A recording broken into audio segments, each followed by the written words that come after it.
자, 안녕하세요. 자연스입니다. 책이 팔릴 때까지 간다. 죽은 책 심폐소생술 프로젝트. 아니, 왜 그래? 뭐 특별한 얘기를 하는 것도 아닌데. 근데 제가 자꾸 이렇게 얘기를 하니까, 저 사람 책이 되게 안 팔리는가 봐 이러는데, 저보다 이 바닥에서 책 많이 파는 사람이 몇 없습니다. 이게 지금, 뭐 간절함도 있지만 웃자고 하는 것도 있고 뭐 이렇게 여러 가지 섞여 있는데 너무 진지하게 들으시는 분들이 있더라고요. 근데 그냥 재밌자고 다 하는 얘기입니다. 인생은 재미로 사는 거기 때문에. 그래서 오늘 지금 말씀드릴 거는 지금 이 부분이에요. 석굴암불상. 이 석굴암불상이 여러 가지 굉장히 재밌는 부분들이 있습니다. 그래서 여러 가지 진짜 특이한 부분들이 있거든요. 석굴암불상과 관련해서 제일 재밌는 거는 이 불상을 어떻게 넣었을까에 대한 부분이거든요. 여러분은 이 불상이 어떻게 들어간 것 같아요? 입구로 안 들어가거든요, 이게. 안에서 조각. 안에서 팠을까? 안에서 팠을까? 그러다가 삑사리 나면 이게 되게 재밌죠. 그래서 이 석굴암불상이 어떻게 들어갔을까? 그 좁은 데로 어떻게 들어갔을까와 관련해서 우리식의 해법이 있잖아요. 예전에 그 코끼리를 냉장고에 어떻게 넣는지 그거 생각하시면 돼요. 냉장고를 연다, 코끼리를 넣는다, 냉장고를 닫는다. 이렇게 생각을 하면 되는데 이게 이제 석굴암불상을 만들어 놓고 이 돔을 씌우는 거죠. 전체를 씌워버린 거죠. 그래서 이게 굉장히 어려운 공법입니다. 예, 이유는 뭐냐면 돔이라고 하는 것은 이 돔 아시잖아요. 이렇게 돔이라고 하는 것은 사실은 내부 공간을 가장 크게 확보할 수 있는 H빔이 만들어지기 전까지 아마 최고의 기술이라고 보시면 돼요. 건축적으로. 제가 건축 전공자라서 압니다. 그래서 돔은 안의 공간을 잘 확보할 수는 있는데 이 에너지들이 힘이 어디로 뻗치냐면 이렇게 밀려나요. 돔을 쓰기 때문에. 그래서 중세 유럽의 성당들이나 아니면 르네상스 시대의 성당들을 가면 이 옆에를 이렇게 대놓는다고요. 그래서 힘점을 안으로다가 밖으로 밀리면 이게 폭삭 내려앉는 문제가 있어요.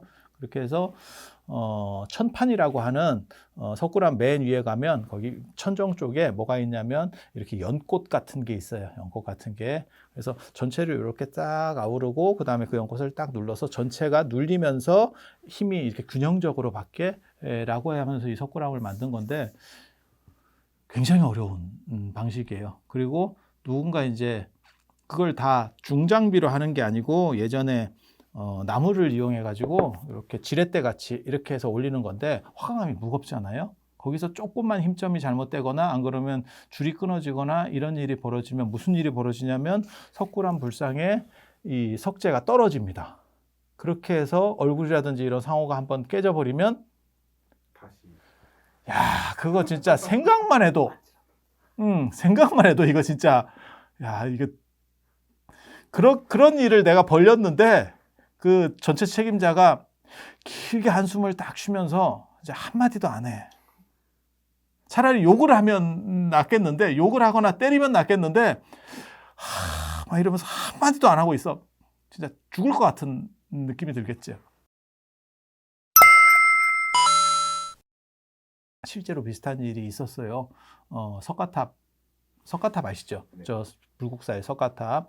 다보탑은 일제강점기 때 수리가 되면서 그 안에 있는 물건들이, 그러니까 쉽게 말해 그걸 사리장구라고 합니다. 그것들이 다 도굴이 된 거고, 그때 이제 사자도 2마리가 집을 나갔고, 발전기인가? 이런 거 하면 또 자르는 거 아니야? 우리 어렸을 때는 개가 집 나가면 발전기 뭐 저거 뭐 이런 거 했었어요. 이런 쓸데없는 것들이 있었어. 그래서 걔 집 나가서 지금도 안 들어왔다. 3마리 나갔잖아요. 아니 원래 한 마리는 없었나? 뭐 그랬을걸요? 원래 그래서 제일 못생긴 애만 한 마리 남았어요. 원래는 4마리고 그게 이 4귀퉁이에 있는 거예요. 지금같이 가운데에 있는 게 아니고 4귀퉁이에 이렇게 분황사석탑처럼 이렇게 4귀퉁이에 있는 건데 한 마리만 지금 남아가지고 가운데 이렇게. 그래 나중에 그 가운데에 있다 보니까 그게 이제 뭐 불상이다. 아니 그 이제 10원짜리에다가 도안에다 넣으니까 뭐 불상이다. 그래서 우리 어렸을 때만 하더라도 진짜 거지 같은 얘기가 있었어요. 뭐 그냥 썰이에요, 썰. 찌라시. 뭐가 있었냐면 뭐 노태우 대통령이 대통령이 되기 전에 당선이 되려고 했는데 어디 가서 이렇게 물어보니까 집집마다 불상을 모시면 당선이 된다. 그래서 그 도안이 10원, 예전 10원짜리하고 달리 그 뒤에 바뀐 10원짜리에는 그게 불상 같은 구조로다가 이렇게 돼 있다더라. 그런 얘기가 있었는데 그게 이제 발행되는 시점하고 좀 안 맞아. 그러니까 그냥 그 씹는 거에서 상대방이 씹는 그때 저는 90년대 생이지만 제가 그런 거를 잘 이렇게 역사나 이런 걸 제가 좋아해서 잘 알기 때문에 이렇게 보면 그때 굉장히 치열했거든요. 그게 김영삼, 김대중 대통령 뒤에 다 대통령이 되신 분들이고 어떻게 보면 우리나라 민주 역사에서 가장 강력한 분들이었지. 그분들과 노태우 대통령이 이제 붙고 막 이런 시점에서 막 별 얘기들이 다 있었어요. 별 얘기들이. 그래서 그런 썰들이 있었고 그게 이제 한 마리 사자가 가운데로 옮겨오면서 나타나는 현상이었었고 그리고 그 사자는 제일 못생겨서 살아남았다더라. 그러니까 이쁜 사자들은 다 집 나갔고 참고로 말씀드리면 숫사자가 4마리였을 확률도 있습니다. 그게 이제 암사자 2마리, 숫사자 2마리 쓰는 경우도 있고 암수로 쓰는 경우도 있고 그 다음에 숫자자를 4마리 쓰는 경우들도 있거든요. 그래서 그게 이제 조금 관점에 따라서 다른데 아무튼 2마리는 집 나가서 지금까지 안 오고 그리고 그 2마리 중에 1마리를 일본 뭐 정원에서 봤다더라. 이런 또 카드라는 되게 많아. 카드라 되게 많아. 그렇게 해서 다보탑은 아무튼 일제강점기 때 해체가 되면서 그 안에서 어떤 유물이 있었는지 아무도 몰라요. 그러니까 거의 준도굴급으로 이제 처리가 된 거죠. 그 안에서도 엄청난 유물이 나왔을 거거든요. 왜냐하면 석가탑에서 무구정광대 다란이 세계 최고의 인쇄물이 나왔으니까 그렇게 해서 대단한 이제 목판본이 나왔지만 거기에도 그에 준하는 게 있었겠죠. 그냥 생각해봐도 그렇지 않을까? 그런데 이제 그 부분은 다 유실이 되고 이제 기록조차도 안 남은 거고 그리고 이제 석가탑이 도굴될 뻔한 사건이 벌어져요. 그래서 이렇게 약간 돌이 그게 굉장히 무겁습니다. 그래서 그거를 이제 누군가가 들으려고 했었던 거죠. 그래서 돌이 이제 이렇게 탑에 약간 이렇게 변화가 생긴 거예요. 그걸 스님이 보고 이게 좀 위험한 거 누군가가 시도했다. 라는 걸 해서 얘기를 하니까 정부에 얘기를 하니까 정부에서 이제 조사를 해봐야 될 거 아니에요. 그렇게 해서 그걸 이제 해체하는데 그 당시만 해도 얼마나 미개했냐면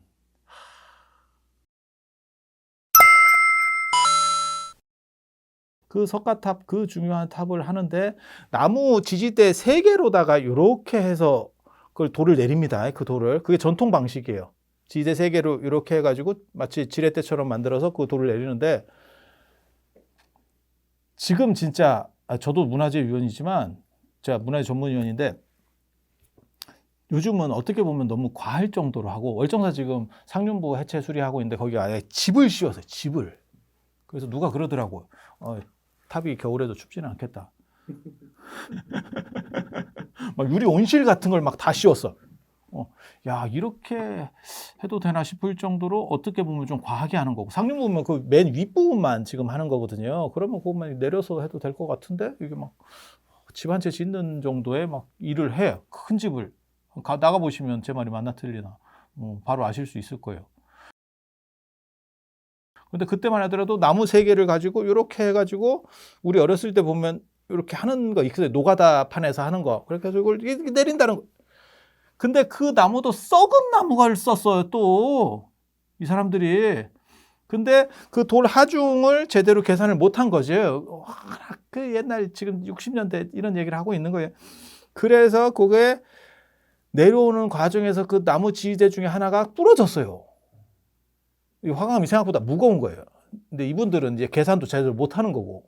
그렇게 해서 부러지면서 이제 박살이 나게 생긴 그거를 합판을 기지를 발휘해서 밀어넣어서 그 합판을 타고 내려오는 바람에 옆에 모서리만 깨지고 안 깨지는 사건이 벌어져요. 그 기지를 발휘한 게 황수영 선생님이었어요. 그 얘기를 제가 저는 장순희 선생님한테 들었는데 그게 이제 족보가 저도 미술사를 했기 때문에 족보가 내려오는데 그게 이제 야나기 문혜여시, 우연 고유섭 그 다음에 이제 그 황수영 선생님이 동대 총장도 하시고 뭐 이랬던 분이거든요. 그 다음에 장충식 선생님, 그리고 그 밑에 세대들이 이제 우리 같은 사람들이거든요. 이렇게 쭉 내려오는데, 그 얘기를 들으면서 당신은 어떤 의미로 얘기를 하는 거냐면, 그렇게 내가 구했다를 얘기하는데, 그건 책임자로서의 좀 굉장한 책임이 있는 것 같은 건데, 아니 나는 들으면서 그 생각했어. 아니 책임자가 쏘은 거를 구분을 못하면 책임이 있는 거 아니야? 그래서 야, 저게 자랑인가? 아니면 문화재를 구한 건가? 문화재를 파괴한 건가? 그리고 그 얘기를 듣고 나서 다시 석가탑 있는 데에서, 제가 원래 또 불국사로 박사 논문을 써서 자세히 이렇게 가서 보면 깨진 데 이렇게 보여요. 깨진 모서리들이 보여요. 예. 그래서 그 시절만 하더라도 뭐 그런 어떻게 보면 지금 생각해 보면 약간 말도 안 되는 일들이 벌어졌었던 그런 사건들이 뭐 진짜 비일비재합니다. 비일비재해요. 그래서 그런 식 문제들도 있었고, 그래서 그런 정도를 생각한다면 통일신라 시대 때도 그 돌 하나만 조금만 삐끗했으면 이 석굴암, 그러니까 위에다 돌을 올리는 거예요. 그리고 진짜 재밌는 게 아마 돔을 다 만들고 맨 위에 이렇게 딱 천판을 딱 꽂으면 그게 이제 그 무게 때문에 전체 무게들이 이렇게 균질하게 되면서 이게 안정적으로 힘을 받게 되는 건데, 그게 돔 구조가 그런 건데, 이게 천판을 꽂는 방식하고 천판을 안 꽂는 방식도 있어요. 저는 이제 개인적으로 가장 위대한 건축물이라고 꼽으면 저는 로마의 판테온 신전을 언제나 얘기를 하는 사람인데, 야, 그거는 어떻게 기원후 그게 한 50년 정도밖에 안 된 건물인데, 그러니까 지금으로 2000년 전 건물인데 저렇게 건물을 만들 생각을 했을까? 거기서 처음으로 시멘트가 제대로 활용이 되는 거예요. 가벼운 부재를 만들면서. 그러니까 시멘트를 2000년 전에 제대로 활용을 한 사례예요. 그리고 시멘트가 그렇게 오래 갈 수 있다는 것도 저는 그 판테온 때문에 이해를 하게 된 거거든요.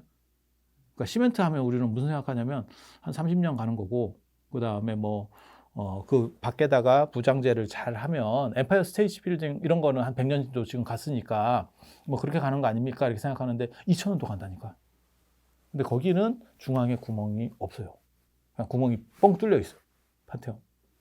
판테온하고 사실은 이 석굴암하고 굉장히 흡사한 거거든요. 그 전방 후원형이라고 그래서 앞에는 네모나고 뒤에는 원형입니다. 전방 후원으로 나오는 거는 판테온하고 석굴암하고 그다음에 일본의 그 천황 무덤들 이런 몇 가지 없습니다.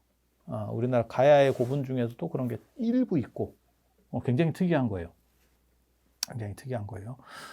그래서 이렇게 천판을 딱 얹는 방식을 쓴 거는 석굴암인데, 거기도 아마 이게 한 1300년 정도가 흘러가면서 힘점들이 약간씩 틀어지는 거야. 땅이 움직입니다. 그래서 제가 늘상 말씀드리듯이 석탑도 가만히 냅둬도 허물어진다. 땅들이 조금씩 움직이기 때문에. 그런 얘기를 하는데, 그러니까 집안 자체를 안반 집안으로 하면 그런 일은 별로 없어요. 그런데 일반 흙 집안은 아무리 다져도 이게 땅이 움직여요. 땅이 움직여요. 그래서 참고로 말씀드리면 석가탑은 안반 집안입니다. 안반 집안입니다. 그래서 거기 석가탑 중수기에 보면 뭐가 나오냐면 석가탑이 허물어졌다라는 얘기가 나오거든요. 그게 경주 지진이에요. 경주 지진에 대한. 그리고 그 석가탑이 허물어졌을 정도면 진짜 경주 난리 났습니다. 엄청난 인명피해가 발생한 사건일 거예요. 왜냐면 안반 집안에 있는 탑이 흔들려서 넘어질 정도면 지금 완전히 끝장났다라고 보시면 돼요. 그래서 그런 부분들이 있는 거고, 일반적으로는 아무튼 다 이렇게 땅이 움직인다라고 생각을 하시면 돼요. 그래서 인공적으로 만든 석굴암도 결국 이 힘점이 차이기 때문에 천판이 지금 3개로 쪼개져 있습니다. 근데 그게 고려 때도 쪼개져 있었어. 고려 때도. 그래서 삼국유사에 어떤 얘기가 나오냐면, 김대성이 이렇게 천판을 딱 올리려고 했는데 3조각으로 쪼개져 버렸대.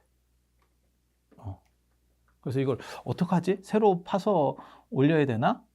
라고 생각을 했더니 이제 신이 나타나서 그걸 붙여주고 갔대. 그 얘기는 뭐냐면 삼국유사가 그 기록될 당시에도 쪼개져 있었던 거예요. 지금 오늘날도 보면 이렇게 세 조각으로 쪼개져 있어요. 그러니까 고려 때까지 어떤 지진이라든지 이런 것들이 있어서 힘점이 한번 크게 움직였고 그 뒤부터는 상당히 안정적이었던 것 같다라고 추론을 해볼 수 있죠. 굉장히 재밌어요. 이 석굴암 부처님의 가장 큰 특징 중에 하나는 코가 짧아요. 코가 짧아요. 그렇게 되는 이유는 밑에서 내려다 봤을 때 코가 약간 길어 보이기 때문에 일부러 앞에서 보면 약간 짧게 만든 그런 부분이 있고, 그 다음에 눈도 사실은 약간 올라가 있는데 조각은 이렇게 올라가 해놨는데 그건 밑에서 아래에서 보면 약간 처지게 보이는 효과 때문에 일부러 그런 거를 다 보정 처리해서, 그러니까는 사진으로 뽀샵을 하는 게 아니고 불상에 뽀샵을 하는 거죠. 그래서 그걸 계산하는 거예요. 굉장히 진귀하지 않아? 이게 왜 진귀하냐면 조선시대 때는 이런 식으로 계산을 안 해요. 그래서 야나기 문헤요시가 조선의 미라고 하는 거를 어떤 식으로 규정하냐면 소박의 미라고 얘기를 해. 그러니까는 약간 방시대 듯한 자연을 닮은 미감을 이거야말로 조선의 미감이다라고 하는데, 실제로 이 석굴암이나 불국사를 보면 굉장히 치밀한 계산이에요. 그러니까 그 사람이 어느 높이에서 보고 어느 위치에서 본다라고 사람이 생각해서 그거를 반영해서 이쪽에서 어떻게 보면 수정 작업을 거치는 거예요.